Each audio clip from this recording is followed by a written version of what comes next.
Hi, and I'm Mike Zima. I'm an SEO expert and expat based in Majorca, Spain. Today I'm going to be talking about some really common SEO problems that we see all the time and how you can avoid it and stop scratching your head why your site is not coming up on Google. So stay tuned and I'll go over these important steps. If you're wondering why you're not ranking for Google, you have to figure out whether or not you're collecting data from Google. Google offers a free tool called Google Search Console, which allows you to set up your website so it can rank on Google. Just because you didn't set it up doesn't mean Google can't find it. That's not true. The robots on Google's network can find all of the websites that are hiding all over the internet. It's just if you're complying with the best guidelines to set up your site, you're going to become more visible and you're telling Google that you're up to date and you're staying on top of the best practice and guidelines.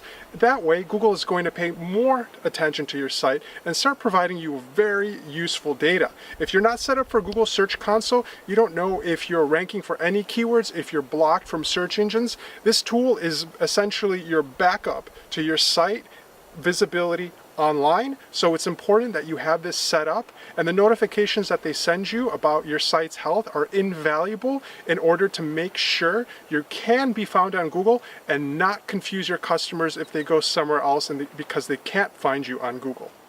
Not having your site blocked with Google, this is a really common one. Sometimes a developer sets up a website, they're not SEO experts. Sometimes you might have a former employee that's disgruntled and they know a little bit to become dangerous and block your site from Google. There's a couple of things that can happen. Sometimes you can also block your website if you have a developer working on it, so the new site is hidden from the internet before it's replacing the old site. And it's important that these blocking rules that are in place because of some sort of a reason that you had internally are removed when you move it over to your site. A lot of the time we see clients that have their robots.txt file blocking from Google. They have some issue with a redirect where Google can't find what their homepage is and it's just going to keep looking for it and wasting resources. And this takes more time for Google to figure out how to rank your site. So having your site blocked from Google is very common, and you cannot be certain unless you can check if your site is not being blocked. It's very severe, so I'm not saying your site will be blocked, but this is a very common one that we see when customers have tracking woes inside of Google. So search engines have been around for a long time. There were other search engines before Google, and some of these components are necessary to put into your site to rank and be found on Google. For example, an XML and HTML sitemap. These are two very important fundamentals your website needs to have, and they're also two fundamentals that Google is going to look for to help the user experience, so they know customers are having an outstanding experience on your site, and they know that Google can also find the special pages on your site that need to be crawled and indexed, and ignore all other pages to the extent that you tell Google, so they're not being ranked. So this is the roadmap to your website, and Google needs to make sure it has these special sitemaps in place in order to help you rank higher on Google. If you don't have these and your competitors have them, they have a slight advantage over you. So it's important that you have your XML sitemap and HTML sitemap in place on your site. In 2018, Google started making it a priority to have a secure site. Sometimes they call it SSL, sometimes they call it an SSL certificate, or HTTPS, which is the more common one. It's the little padlock that you have here in the search bar when you're visiting websites.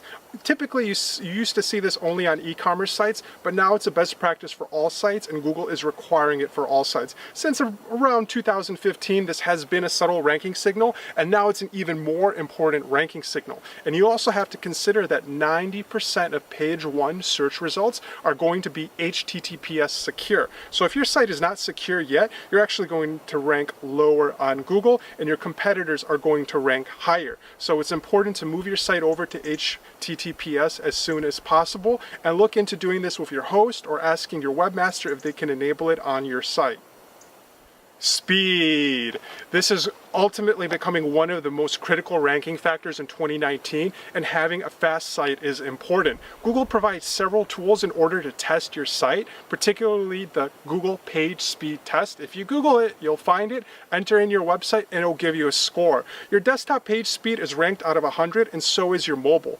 Desktop used to be more important, but now it is mobile. As of March 2018, Google started moving over to the mobile first index. What that means is Google is looking at the mobile version of your site to rank your desktop version of your site. So if your mobile version of your site is slow, then your desktop version of your site is going to rank lower as a result of that, and so is your mobile page speed. The benefits right now are not clear in how much faster and how much more traffic you need and what is that correlation, but Google is creating its own dog food called Google Accelerated Mobile Pages. It's a new kind of way to develop a website to rank faster. It's not the only alternative, but Google is setting out the guidelines to make your mobile page speed exceed 90 or above. If you're receiving a 90 out of 100 on your mobile page speed, you're already going into the mobile first index, and you're going to receive an extra added benefit of traffic coming to your site. So that's something you need to consider in 2019, and you need to dial up your page speed to 90 or above on your mobile test in order to receive as much ranking benefit as possible. Speed is the arms race of 2019. Make your site faster. Well, thanks for watching, everybody. I hope you liked the tips. If you have any questions about your particular situation, leave a comment here below, and you can find the different subscribe buttons that we have floating around here. So let me know if you have any questions. Enjoy the scenery, and I'll talk to you soon. Thanks.